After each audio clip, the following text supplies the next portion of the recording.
Now we move on to the topic of Ruqyah Shar'iyah.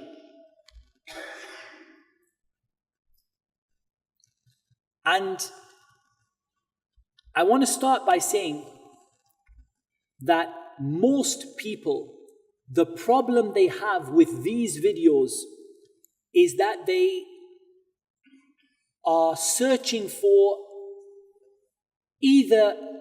they're searching for like a custom solution. Like people will say like, I've seen your video, but what should I do? Do you understand? Like what they say? They'll say, I've seen your video, but what should I do? I'm telling you now, on the video, on the tape, what follows is what you should do. You, regardless of what your problem is. Now that doesn't mean there aren't ways to customize treatment. You know, sometimes I get a hard time of people. They say, you're always telling people there's no way to customize treatment. I'm not saying that. There are ways to customize treatment. But those ways to customize treatment are the final 5%. 95% is exactly the same for every single case for which we need a Ruqyah Shar'iyah. Therefore, in this video, rather than going into loads and loads of detail, if you want the detail, you can get it from the website, from the other lectures, from the blog posts. I talk about what do you do if this happens, what do you do if this happens, what about if it's this particular problem, and you can customize it. But just right now, for just everybody, what are the same things I say to every single person? The first thing that you need to do,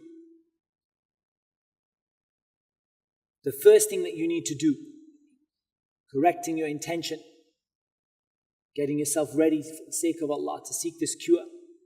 The first thing that you need to do is to ask yourself where you stand with regards to the means of protection. And I always start with this. Because someone might say, I don't even know if I have a problem or not. Or I'm worried it's going to get worse. Or I have a problem. Or whichever your situation is, protecting yourself is step number one. In other words, doing what is necessary to protect yourself from further harm and to reduce the harm to the maximum extent possible. Before we get into the topic of Ruqyah. Now, some of this is an overlap from what we've said, so we just go over the points. Some of it is an overlap with the general stuff we spoke about, but generally, you protect yourself with having the right belief, which we've spoken about. You protect yourself by striving to follow the Sunnah, which we've spoken about. You protect yourself with the prayer. With the prayer. The prayer is a protection. The Prophet ﷺ said, الْعَهْدُ الَّذِي بَيْنَنَا وَبَيْنَهُمُ الصَّلَاةِ فَمَنْ تَرَكَهَا فَقَدْ كَفَرَ. The difference between us and them is the prayer, and whoever leaves it has disbelieved. The prayer is a major means of protection. Protecting you from this getting worse, protecting you from it happening. The prayer is a major means. After correct belief, striving to follow the Sunnah, the prayer. And a taqwa. And a dua. And then, through the prescribed adhkar, the dhikr. And I want to talk about the dhikr that you should be learning what to do. First of all, the dhikr of the morning and the evening. And that is the dhikr that is done after Fajr and after Asr. Wallah, I used to say after Maghrib, but now I feel more confident with saying after Asr. After Fajr and after Asr. And after you finish Fajr prayer, after you finish Asr prayer. And you can find this inshaAllah ta'ala. We'll post some links bi'idhnillahi ta'ala through the video inshaAllah. The dhikr after every salah. After Fajr and Dhuhr and Asr and Maghrib and Isha. Astaghfirullah, astaghfirullah, astaghfirullah, Allahumma anta salam, till the end of all of the various dhikr that you do, Ayatul Kursi and قُلْ هُوَ اللَّهُ أَحَدْ قُلْ أَعُوذُ بِرَبِّ الْفَلَقِ قُلْ أَعُوذُ بِرَبِّ النَّاسِ. Every salah. The dhikr before you go to sleep. The dhikr before you go to sleep. And again, fortress of the Muslim, you can find that in not making up some strange things like I read this surah or that surah, reading what is from the sunnah before you go to sleep. And then the daily adhkar that you use in different situations. The dhikr for entering the masjid, the dhikr for leaving the masjid, the dhikr for entering the home, which is to say Bismillah and Assalamu alaikum, even if there is no one in the home. And the dua, Bismillahi walajna, this dua or this hadith is not authentic, and Allah Azza wa Jalla knows best. So the authentic is for entering the house, Bismillah. The dua before you enter the bathroom. The dhikr when you leave the bathroom. The dhikr before intimacy, marital intimacy. And so on. All of these daily adhkar.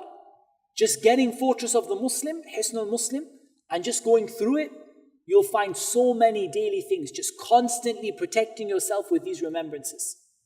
When you go out of the house, and you say, Bismillah, tawakkalna ala Allah, wa la hawla wa la quwwata illa billah. And if you wish, there's a longer version of that dua. The angels tell you that you have been sufficed, and you have been protected, and you have been guided. You have been guided, and you will be guided in whatever you do outside. You will be protected in whatever you do. You will be sufficed against any evil. And the shaitan will walk away and say, what will I do with a person who has been guided and protected and sufficed against evil? Just by simple adhkar. All of these adhkar, you say them in the morning, will be protected from shaitan until the evening. You say them in the evening, will be protected from shaitan until the morning. You say them at night, the shaitan will not approach you, and so on and so on and so on. So get these going, learn them, and implement them in your life step by step. Protection of the house. Make your house into a fortress which is protected against the shaitan. That is protected against the shaitan. The shaitan loves every kind of haram. The bigger the haram, the more the shaitan loves that haram. Okay, the bigger the haram, the more the shaitan loves that haram. So get rid of the haram in your house. And trust me, most people will have quite a bit of haram in their house. It might be free mixing, like people who are not mahram mixing together. It might be pictures and images of living beings and animals, children's dolls and toys and pictures on the wall and whatever. Might be the TV, because how often does the TV bring you anything good? And maybe there are some Islamic channels sometimes, but the vast majority of people, and who can say the only thing they do with the TV is watch Qur'an channel? It's very unlikely. The vast majority of the TV is a door to open to the shaitan. Music, movies, get it all out.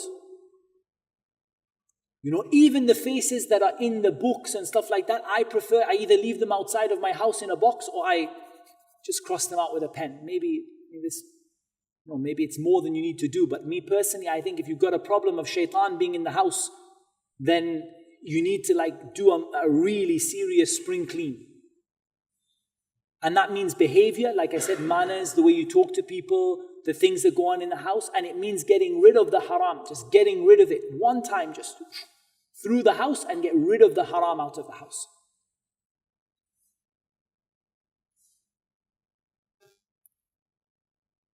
Make the house a place of prayer.